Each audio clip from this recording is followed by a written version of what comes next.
जय माँ काली। हम तांत्रिक दुर्वासा जुड़ जाएं सभी लोग। आशा करते हैं सभी स्वस्थ होंगे। देखो, ऐसे कुछ क्षेत्र हैं दुनिया में या हमारे भारत में कुछ ऐसे क्षेत्र हैं जहाँ पर तंत्र मंत्र काफ़ी अग्रसर होता है, काफ़ी ज़्यादा होता है। वो कहीं पर भी हो सकता है। वह क्षेत्र हो सकता है, वह क्षेत्र आपके आसपास में ही हो। अगर क्षेत्र ऐसा है तो स्वाभाविक सी बात है कि दुश्मन भी वैसे होंगे तंत्र मंत्र करने वाले। तो एक बात का बहुत ज़रूरी आपने हमेशा ध्यान रखना है कि जो जहाँ बहुत ज़्यादा तंत्र चलता है वहाँ पर चिताओं में से हड्डियाँ भी चुराई जाती हैं। उन हड्डियों पे मंत्र पढ़े जाते हैं, तंत्र किया जाता है और जिस व्यक्ति की वो हड्डी होती है, कई बार उसको बुला लिया जाता है, उसको यातना दी जाती है, उसको वश में किया जाता है, उससे काम लिए जाते हैं, तरह तरह की चीज़ें कर सकते हैं जब उसको आप बुला लेते हैं। तो देखो, आपका कोई भी परिजन हो सकता है जिसकी मृत्यु हो जाती है, उसको बाद में जलाने के लिए ले जाते हो। कई बार क्या होता है कि वहाँ जब अग्नि दे देते हो तो बाद में रात्रि को वापिस आ जाते हैं। उस शमशान के पहरेदार होते हैं, वो शमशान की देखभाल करते हैं। उस शमशानों में ऐसा नहीं होता है, वहाँ रात को कोई भी देखने वाला नहीं होता है। तो अगर कोई ऐसे क्षेत्र हैं तो वहाँ पर आप जो है खास ध्यान रखें कि आपके परिजन की कोई हड्डी या कोई भी किसी भी तरीके की कोई वहाँ पर क्रिया तो नहीं की जा रही। क्योंकि ऐसा ही केस हमारे पास आया है छत्तीसगढ़ से। तो वहाँ पर क्या हुआ कि जिस व्यक्ति की मौत हुई थी उसी के घर में उसको डाल दिया गया करवा के। तो जब ऐसे किया जाता है तो वो व्यक्ति दूसरे व्यक्तियों को भी अपने साथ ले जाने की कोशिश करता है, क्योंकि जब व्यक्ति शरीर छोड़ देता है तो उसकी मानसिक अवस्था, सोचने समझने की शक्ति वो नहीं रहती। तो वहाँ पर धीरे धीरे करके बहुत सारी चीज़ें होने लग जाती हैं। क्या क्या चीज़ें होती हैं ये एक अलग बात है, लेकिन अपने किसी परिजन को इस ऐसी स्थिति से बचाने के लिए आप वहाँ पर रुक सकते हो रात्रि को। कौन अंदर जा रहा है, कौन बाहर जा रहा है, रात्रि को आपको ध्यान रखना होगा।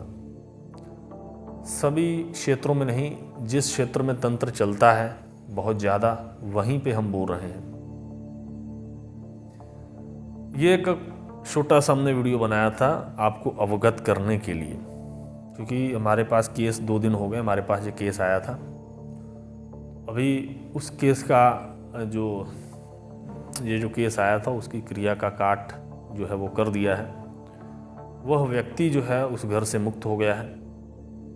लेकिन अगर वहीं इसका जल्द वाला इलाज ना किया जाता, जल्द ना पकड़ा जाता, क्योंकि उनका ही परिजन उनके सपनों में आने शुरू हो गया, घर में दिखाई देना शुरू हो गया, आवाज़ें लगाना शुरू हो गया कि मैं आप सभी को भी ले जाऊंगा। तो बहुत वो डर गए सभी लगभग कि ये क्या हो रहा है हमारे साथ। अभी उसी दिन हुए हैं, इसकी डेथ हुई है, ये व्यक्ति तो मर चुका है, लेकिन हमारे घर में एकदम से इतने सपने आने शुरू हो गए हैं, दिखाई देना शुरू हो गया है, आवाज़ें लगा रहा है कि आ जाओ आप सब भी। तो ये क्या हो रहा है। वो बिल्कुल ही घबरा गए। लगभग एक नहीं, सभी जितने भी घर में जितने भी लोग थे सभी को ये चीज़ें होना शुरू हो गई, आवाज़ें लगना, सपने आना। बहुत अचंभे में फंस गए वो। तो जब से काट की है तब से वो ठीक हैं और उस आत्मा को भी मुक्ति वहाँ से मिली। अगर मान लो हम ही ना मिलते उनको, या कोई ऐसा व्यक्ति को साधक ना मिलता उनको, तो क्या करते वो, कहाँ तक भागते वो।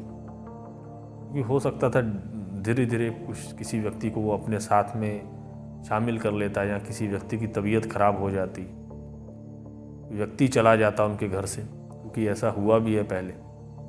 और मान लो वो समय रहते इलाज ना करवाते तो क्या होता। तो हो सकता था जिसने संपर्क किया हमारे साथ वही ना रहता तो क्या होता। इसीलिए तंत्र का शुरुआती दिनों में ही इलाज करवा लेना चाहिए। और सबसे पहली बात है कि उनको हमने भी बोला है कि अब कोई भी व्यक्ति ऐसे मृत्यु होती है तो उसका ध्यान रखें कि जब जलाया जा रहा है तो पूर्ण तरीके से उसकी जो है निगरानी करें कि कोई चिता के आसपास ना बैठा हो, कोई वहाँ पे चिता के आसपास मंत्र ना पढ़ रहा हो या कोई चिता में से कुछ निकाल ना रहा हो, इस तरीके की चीज़ें। तो ये ज्ञान जो है हो सकता है किसी के भी काम आ सकता है। तो जो ज़रूरी जो चीज़ें होती हैं वो हम अवश्य ही सभी तक लेकर आते हैं। तो इन बातों का ध्यान रखें अगर आप भी ऐसे इलाके में रहते हैं तो। मिलते हैं अन्य वीडियो में, तब तक के लिए नमस्कार सभी को। जय मां काली।